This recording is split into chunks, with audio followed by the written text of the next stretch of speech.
Mesdames et messieurs, bonjour. Il est 11 heures sur la RTC. Soyez les bienvenus dans ce bulletin d'information. Nous démarrons à Kaffrine. Les jeunes peinent souvent à trouver des opportunités de formation et c'est un constat général dans plusieurs régions du Sénégal. Cependant, l'implantation de centres de formation offre des perspectives encourageantes et malgré cette avancée, des défis demeurent pour donner à la jeunesse kaffrinoise toutes les potentialités professionnelles. Fatou Sall, reportage.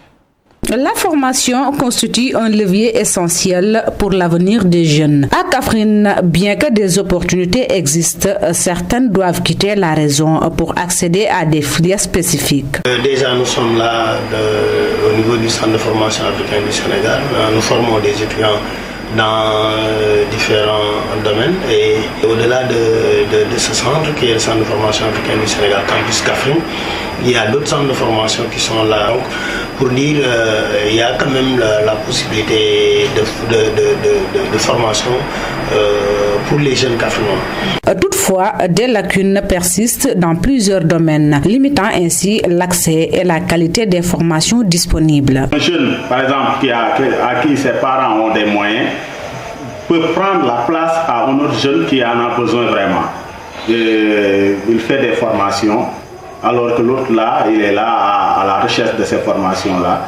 Donc c'est à cause de ces branlons-là qui vraiment n'honorent pas le pays en tout cas.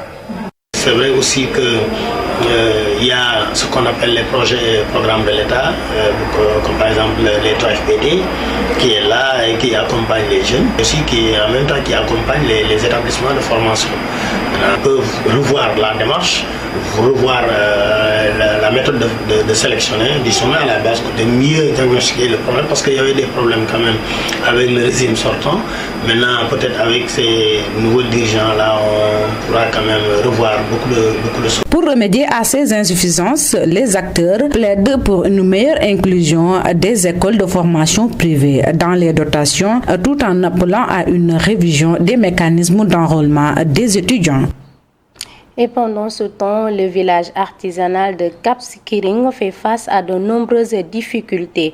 Malgré son rôle essentiel dans la valorisation du savoir-faire sénégalais et son attractivité pour les touristes, le village est confronté à de multiples défis. Le manque de financement et l'absence d'une politique viable, parmi d'autres obstacles, menacent la pérennité de ce joyau culturel. C'est un reportage signé de Ginette Badje. Passage obligé pour tous les touristes qui visitent le Sénégal, le village artisanal de Cap Skirring, créé en 1960 et situé au cœur de la cité balnéaire, ce lieu occupe une place importante dans l'artisanat sénégalais. Très sympathique, on aime beaucoup venir ici. Il y a plein d'artisans qui font des très jolies choses, et surtout cette bijouterie qui est vraiment très... Il y a beaucoup de choses originales, des épaules d'éléphant, de l'argent. Les artisans qui travaillent dur pour subvenir à leurs besoins font face à de nombreuses difficultés, notamment le manque de financement, l'accès limité à des marchés plus larges et parfois une faible reconnaissance de leur travail. Ça marche pas on souhaite mieux que ça. Pour moi ici, notre atelier, je peux dire on travaille avec les blancs du club. Si le club il est bien, s'il y a des clients bien, on va travailler. Mais pour cette année, j'ai pas vu d'amélioration. La clientèle composée majoritairement de touristes étrangers constitue une source essentielle de revenus pour ces artisans. Ainsi, le village artisanal est devenu l'un des principaux lieux d'attraction à Cap Skirring, contribuant au rayonnement de l'artisanat sénégalais.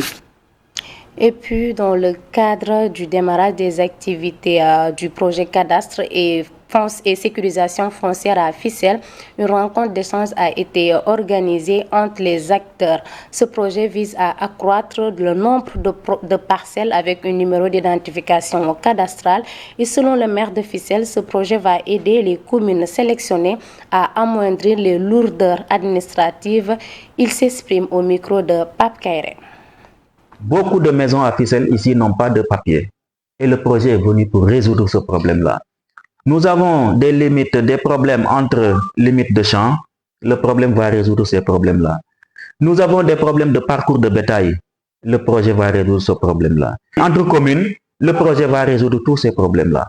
En milieu serrère, on se limite seulement aux travaux hivernales. Et ça ne résout aucun problème. Imaginez, par exemple, les maraîchers. Un maraîcher qui dispose de son ICAD. Il a besoin d'1 million peut-être pour acheter des semences, des intrants, ainsi de suite.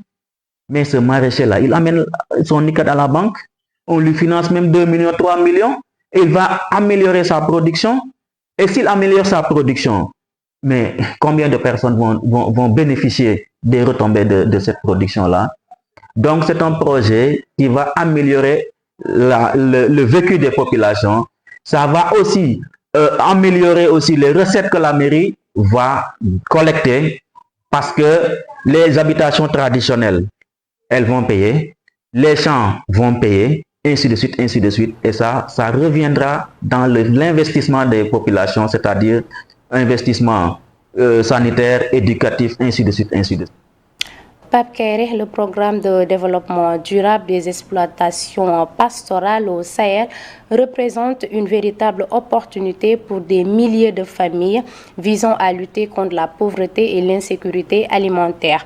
Et le chargé de la communication est revenu sur l'importance de ce programme pour une transformation durable du secteur pastoral. Nous l'écoutons au micro de Keba Kebe.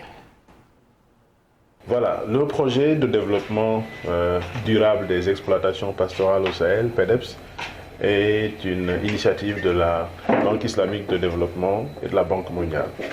Et son objectif vise à éradiquer ou bien à diminuer la pauvreté, mais également aider les communautés à plus de résilience. Le domaine de prédilection de ce projet, c'est l'élevage, particulièrement l'élevage pastoral.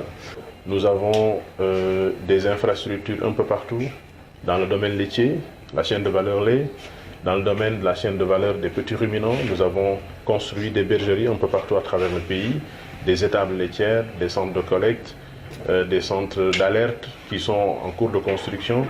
Nous également, nous sommes en train d'aider les populations les plus vulnérables à accéder à l'eau potable, ou bien on peut dire de l'eau de l'hydraulique pastorale.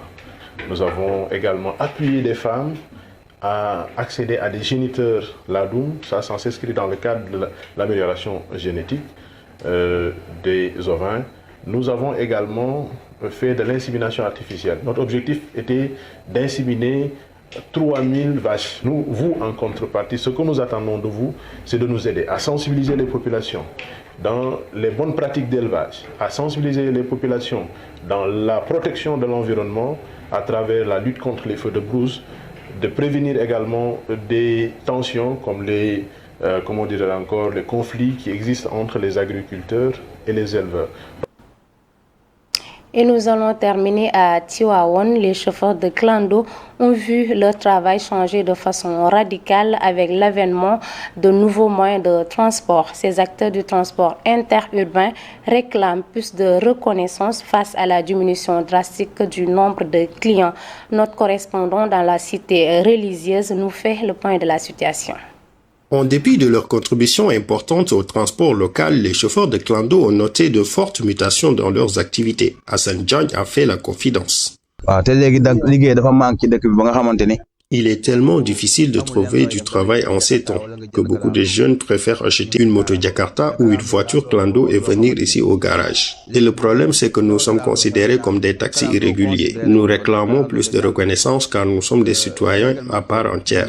Et la preuve, c'est que nous garons nos voitures le jour des élections pour aller voter.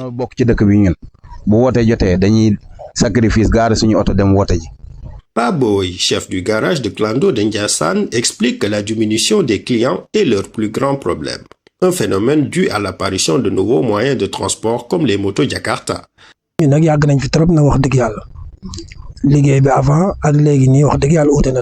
Ça fait longtemps que nous faisons ce travail et il y a eu beaucoup de changements entre hier et aujourd'hui. Les clients ont beaucoup diminué pour nous car les moyens de transport se sont diversifiés.